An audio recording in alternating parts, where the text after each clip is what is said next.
góor gi ma son na ko wax waaw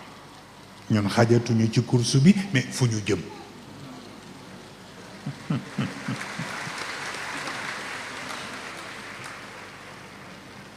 waaye it xanaa ñu gën a organiser wu rekk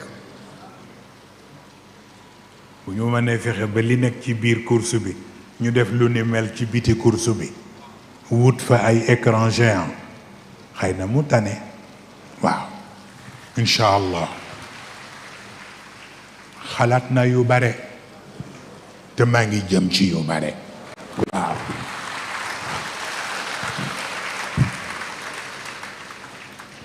Tivaoune gii ci sunu loxo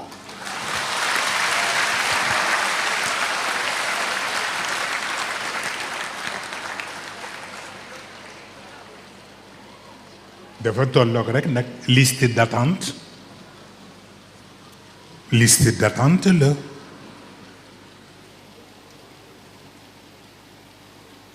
ñoom tàgge nañ ma leen ñaari yoon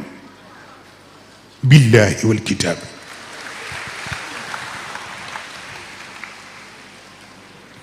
dañ leen yërëm rek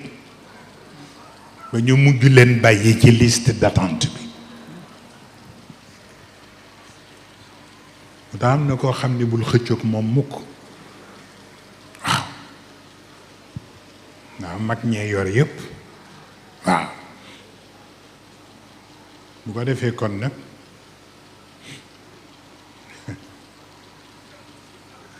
na loo xam ni defe ko fa mu amee solo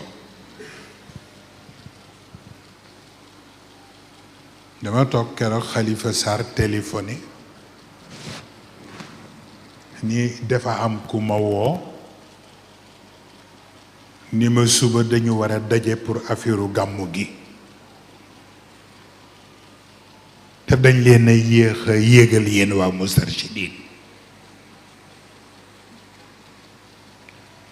man ko kañ ngeen ñu daan woo ci defaru gàmmu mais ku jaaxle jaaxle nga waaw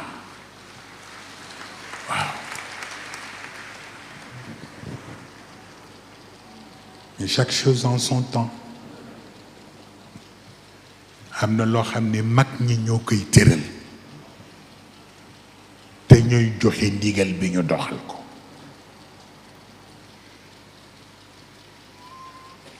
luñ ñu jox ndigal buñ ca yeggee lu ñu war a def ñu def ko waaw bu ko defee kon nag yal nañu yàlla may dund yal nañu yàlla may wér comme ni ko Chérif ñaane sànq ku ne gis na Covid-19 bi mu fi jaaree li mu fi def yépp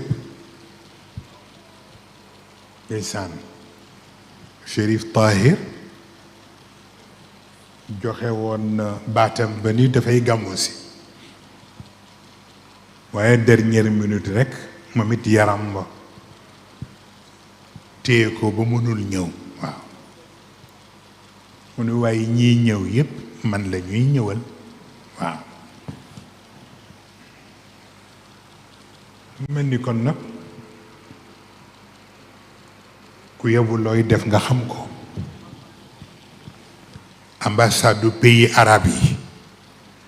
nañu def très attention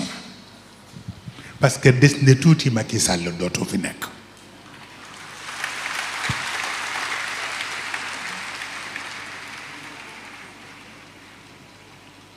te ñu ngi wane seen far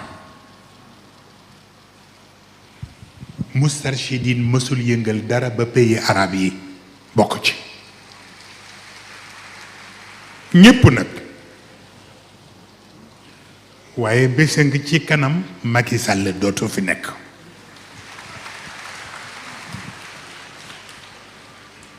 bu boobaa nag ñoom ñoo xam ak seeni ambassade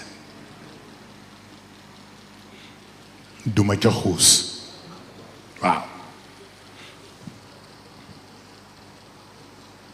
bu ko defee kon nag gërëm ñi sonn ci yëf yi rekk